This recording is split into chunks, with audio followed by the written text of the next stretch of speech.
आप सबों को मेरी ओर से जय यीशु। और मैं आज आप लोगों को मेरे चैनल नूतन सुसमाचार के माध्यम से आप लोगों को संदेश देना चाहता हूं।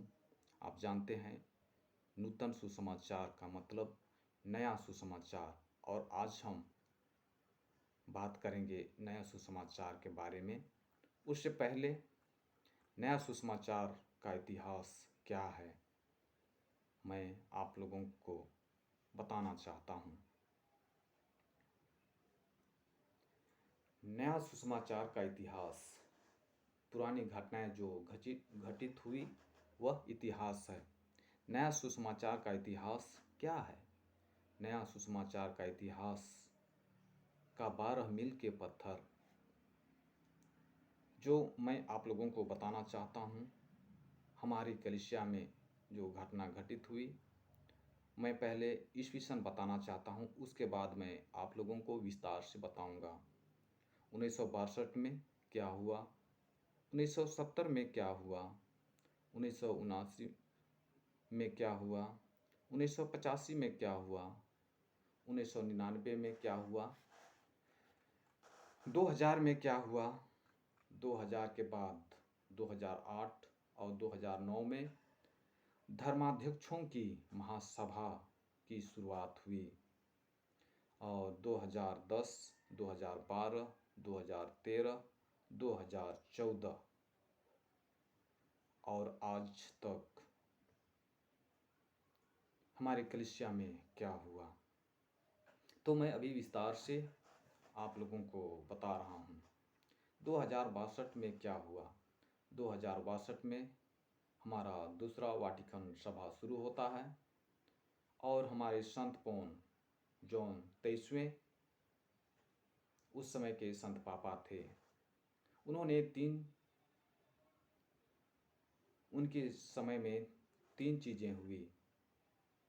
पहला लोकधर्मी, दूसरा संस्कृतिकरण, तीसरा संवाद वार्ता आदान प्रदान। 1970 में क्या हुआ? 1970 में पोप संत पापा जॉन पॉल 6वें आए। उन्होंने एक धर्मपत्र लिखा जो इस प्रकार से है, ईमान जेलियुम नूनसिएंदी।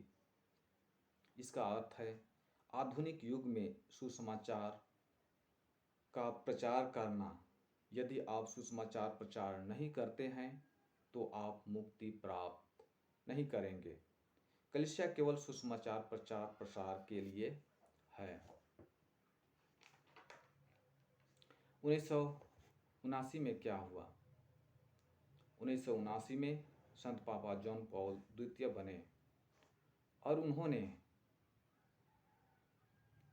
हमारी कलीसिया के लिए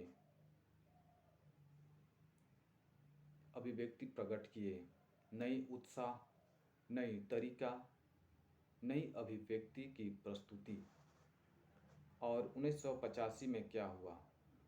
1985 में और एक धर्मपत्र लिखा गया जो इस प्रकार से है, रिडम्टोरिस मिस्यो, मुक्तिदाता की प्रेरिताई, यानी सभी को मुक्ति देना। 1999 में क्या हुआ? संत पापा जॉन पॉल द्वितीय ने 5 महादेशों के नाम धर्मपत्र लिखे। विषय वस्तु क्या था? विषय वस्तु था नूतन सुसमाचार प्रचार एकमात्र वास्तविक आशा और उत्तम दुनिया के भविष्य के लिए है। और 2000 में क्या हुआ? 2000 में हम जानते हैं यीशु जयंती का महोत्सव पूरे विश्व में मनाया गया। यीशु मेरे लिए और आपके लिए मुक्ति के लिए जन्मे। 2000 के बाद क्या हुआ? नवीन प्रकार की कलीसिया बनने शुरू की।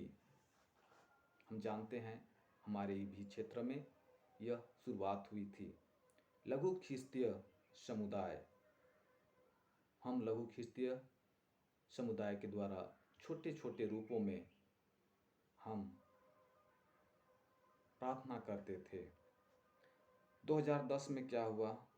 2010 में संत पापा बेनेडिक्ट 16वें आए, नया सुसमाचार के लिए महासभा बुलाई और वह 29 जून 2010 तक चला। 2012 में क्या हुआ? 2012 में धर्माध्यक्षों की महासभा शुरू हुई। विषय वस्तु था नूतन सुसमाचार प्रचार, विश्वास के आदान प्रदान करने के लिए। और 2013 क्या हुआ? 2013 संत पापा फ्रांसिस आए और विश्वास का वर्ष घोषित किए। उन्होंने धर्मपत्र भी लिखे, सुसमाचार का आनंद, प्रभु की महिमा के लिए समर्पित जीवन का वर्ष, करुणा का आनंद। और 2020 में अभी चल रहा है।